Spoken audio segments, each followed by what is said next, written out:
Bienvenidos a Entorno Económico, el espacio en el que le damos respuesta clara a los problemas económicos de los venezolanos. Estamos como siempre con el profesor universitario y economista Antonio Paiva. Hoy vamos a abordar un tema de actualidad, de interés, que tiene muchos aristas, es sobre la economía del delito. Profesor, últimamente se han registrado noticias importantes relacionadas con el mundo del narcotráfico y Venezuela, específicamente con el gobierno venezolano. Personas muy allegadas al presidente Nicolás Maduro y a Cilia Flores han sido, están inmersas en un juicio ya casi por iniciar, ya están tipificados los delitos de dos personas muy allegadas a ellos en Nueva York. Tenemos también, casos muy recientes de ataques terroristas. Queremos saber de su parte cómo se mueve la economía del delito, por qué es tan rentable lo ilícito en una situación como la que vivimos hoy. Efectivamente, en economía hay un principio básico. Los agentes económicos se mueven por los incentivos. En consecuencia, la sociedad ha establecido normas, leyes, principios, instituciones que rigen las actividades normales de la gente y de la sociedad.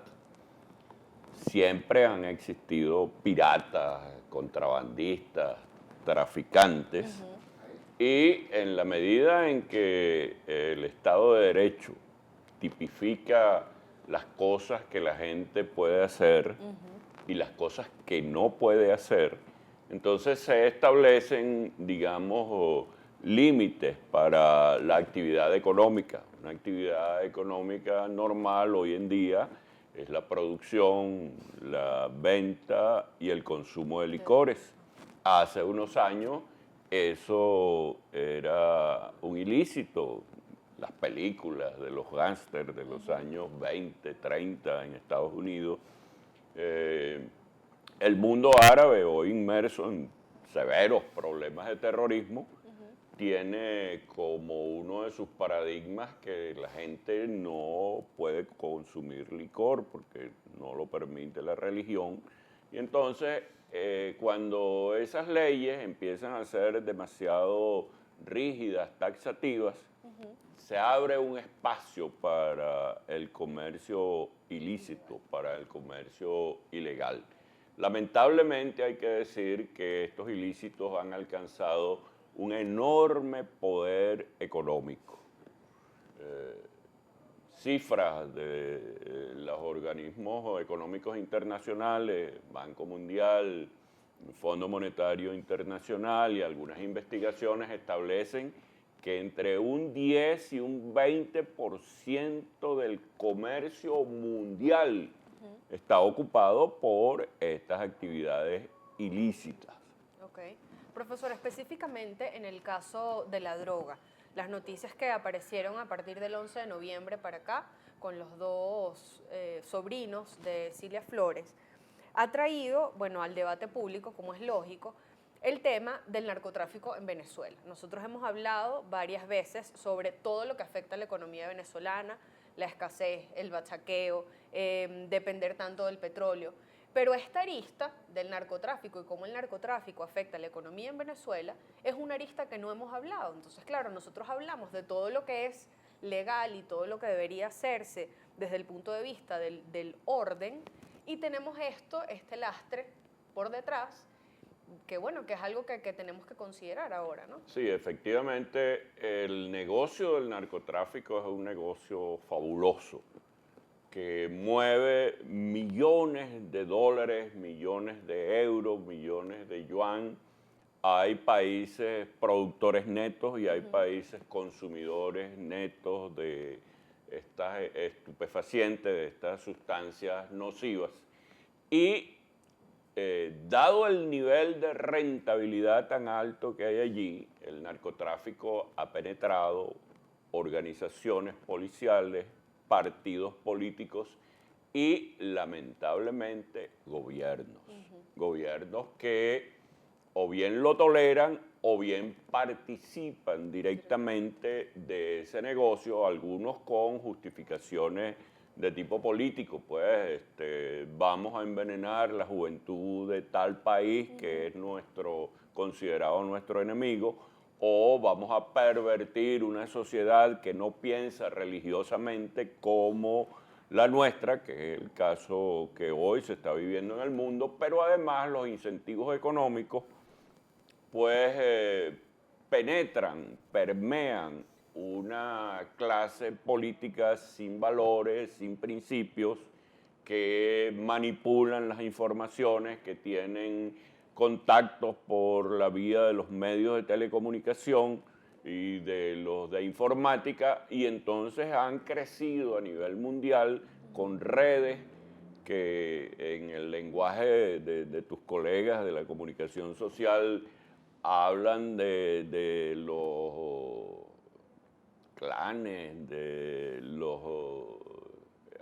carteles, Sí, cartel de los soles, cartel, para referirse que también esa actividad ilícita ha penetrado ejércitos, fuerzas armadas, y hoy constituye de verdad un peso y un lastre, no solo por los efectos que causa negativamente sobre la sociedad, gente que se hace narcodependiente, que se enferma, que hay que tratar en hospitales, que comete otros delitos, que pareciera ser una característica de lo que dicen los policías, que la mayoría de los delitos se cometen bajo la influencia de las drogas, porque eso eleva la agresividad de los delincuentes. Pero también lo más terrible es que con la impunidad de personeros del gobierno, hoy en día eso está significando en particular para la economía venezolana y para Venezuela un terrible mancha negra, porque en cualquier parte, cualquier ciudadano venezolano que viaja al resto del mundo ya es sospechoso, ya es visto, Claro. ya es revisado su equipaje, ya los negocios que se hacen o las importaciones o exportaciones de Venezuela están subrayadas por ese terrible flagelo que es el narcotráfico. Profesor, aunque hablamos de la impunidad puertas adentro respecto a nuestras fronteras, vemos que en el caso específico de estos muchachos Flores, bueno, actúa la justicia internacional. Vimos como la DEA organizó un operativo en el cual ellos, bueno, cayeron. Eso significa que, bueno, aunque nosotros no estemos llevando la batuta de lo que debería ser la lucha contra las drogas, bueno, en el mundo sí están pendientes de eso. Eso nos pone en el ojo del huracán. Sí, evidentemente que todas las policías del mundo tienen operativos, tienen sistemas de información, tienen actividades contra las drogas que igualmente tratan de contrarrestar el enorme poder de gente que tiene aviones, que tiene redes de telecomunicaciones, que sabe dónde se produce, dónde se distribuye. Venezuela no es un país esencialmente productor. Dicen las estadísticas que la producción es muy pequeña, aunque hay sospechas de que se han trasladado laboratorios para la elaboración de cocaína a territorio nacional, pero Venezuela tiene condiciones de aviación muy favorables a que existan vuelos ilegales hacia el Caribe, hacia Estados Unidos, hacia Europa, y eso nos tiene realmente marcados como un país de tráfico de drogas, y evidentemente que las últimas informaciones ponen muy claramente la complicidad de sectores que deberían estar del otro lado, es decir, combatiendo el narcotráfico, y ahora son cómplices de esta terrible actividad ilícita. De hecho, en un artículo reciente de Runrunes se afirma que entre las rutas de la droga, Venezuela es quien controla el corredor del Caribe. O sea, que hay investigaciones que demuestran que Venezuela es fundamental en estas operaciones. Así es, y además que minimizan otros delitos que también forman parte de esa economía, como es el comercio ilegal de mercancías, el contrabando, el tráfico de drogas, una secuela terrible que es el tráfico de seres humanos. Sí. Prostitución de mujeres, prostitución infantil, la pornografía, los blanqueadores de dinero, el sicariato, los delitos que se cometen con la adulteración y la falsificación de las marcas de ropa, de diseñadores famosos, Sí. de perfumes, y un delito que es muy común y que lo vemos en todas nuestras calles, que es la falsificación de los derechos de autor para la música. Pues en Los cualquier quemaditos. parte hay un quemadito con que no pagan Claro, derechos de de autor nada. ni pagan impuestos y que prácticamente es un modo de vida absolutamente tolerado, pues. Sí, absolutamente. Profesor, sobre el tema del narcotráfico, bueno, se mueven millones de dólares. Hablamos de cargamentos de cocaína en el caso de Los Flores, de más de 800 kilos de cocaína, aunque leí que serán procesados por solo 5, según... No. Lo que establece el código en Estados Unidos es que Ajá. a partir de De 5, 5, puede ser exactamente. de 5 hasta toneladas, pero Sí. menos de 5 consideran que es para consumo y no tiene la misma penalidad. Profesor, que me surge la duda. En materia bancaria, ¿ok? O financiera, ¿cómo se mueven estas cantidades de dinero al margen del sistema financiero?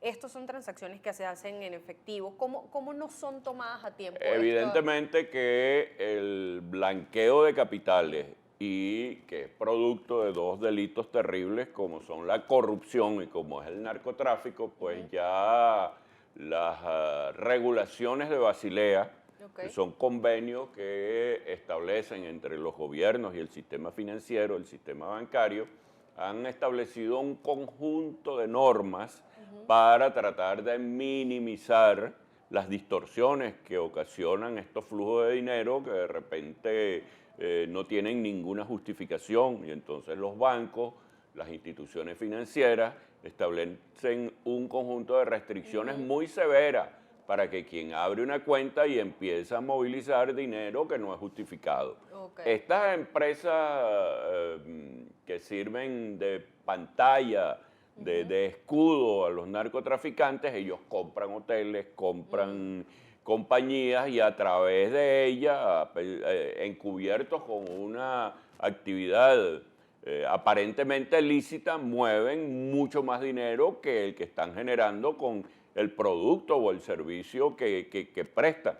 Y esto ha hecho pues que el sistema financiero se haya agudizado las restricciones y las supervisiones. Profesor, quisiera tocar un poco con usted lo referente al terrorismo. Recientemente vimos ataques en París, ataques en Beirut. En Beirut. Sí, dramáticos en ambas situaciones, el número de víctimas, la violencia, las reacciones que generaron, sobre todo en Francia, atacando Siria de nuevo.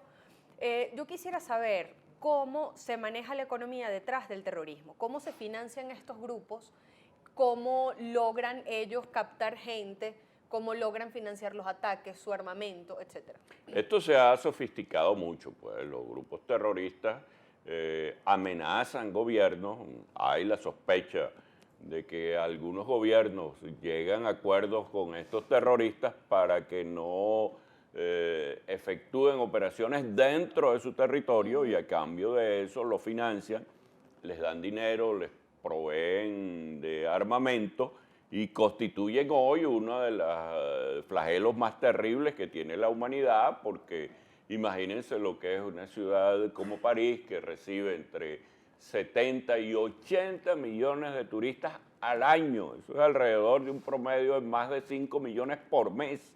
Es una ciudad abierta, una ciudad llena de museos, de atracciones, de distracciones. Entonces allí, en un sitio para distraerse y en un estadio, bueno, vinieron estos ataques que constituyen realmente un motivo de preocupación y de tristeza, porque hay hasta todavía, decían hoy al mediodía, hay algunos venezolanos desaparecidos allí, pero había también gente de todos los países, como es una ciudad tan abierta como es París, y evidentemente que el financiamiento del terrorismo se hace por mecanismos muy sofisticados.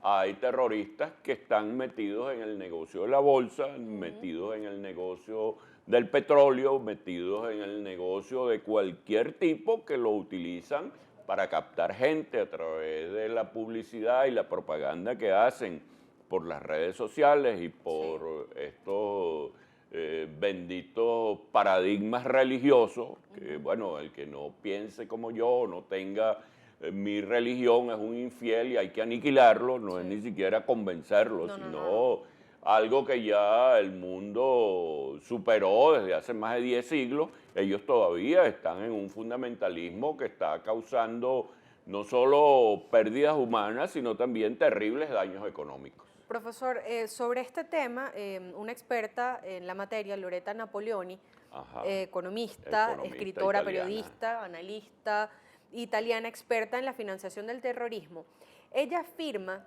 que un aspecto fundamental en el financiamiento del terrorismo es la negociación de los rehenes. Dice, según un mediador europeo que negoció en 2014 el rescate de varios rehenes, los europeos han pagado entre 1 y 6 millones de dólares por rehén. O sea, esto es una empresa, claro, con toda la perversión de lo que hacen. No, y con todo lo inhumano que pueda parecer, que aquí eso se ha llevado hasta niveles relativamente mucho más pequeños, porque aquí hay secuestros que hacen en los barrios por 10.000, 20.000 bolívares, pero en Europa y en otros países, pues, esto constituye una fuente de financiamiento para esos terroristas y un motivo de profundo dolor y de preocupación para la familia.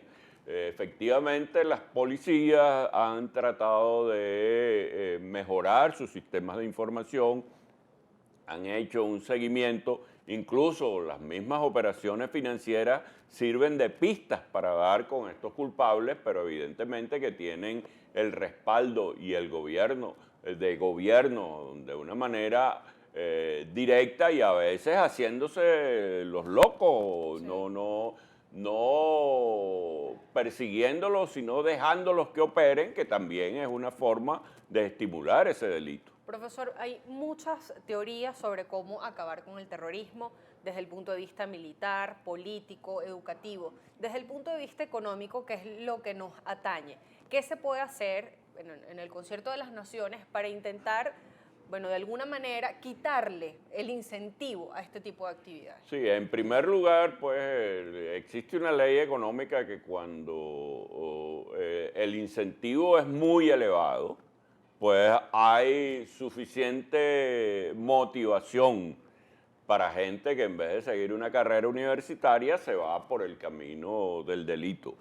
Pero en lo que se refiere a los controles, evidentemente que los gobiernos deberían cumplir la mayoría de los acuerdos suscritos contra la legitimación de capitales, contra el blanqueo de dinero y seguir con los sistemas de información para que quien es un delincuente o una persona que estimule el narcotráfico o el terrorismo esté al alcance de las policías de todo el mundo, es decir, que los sistemas de información funcionen realmente y no como ahora que hay gobiernos que tapan, que otorgan pasaportes diplomáticos, como es el triste caso de Venezuela, en donde hay sospechas de que muchos terroristas internacionales han obtenido pasaportes en nuestro país y el caso reciente que escandalizó el mundo y a Venezuela, pues los delincuentes tenían un respaldo oficial de manera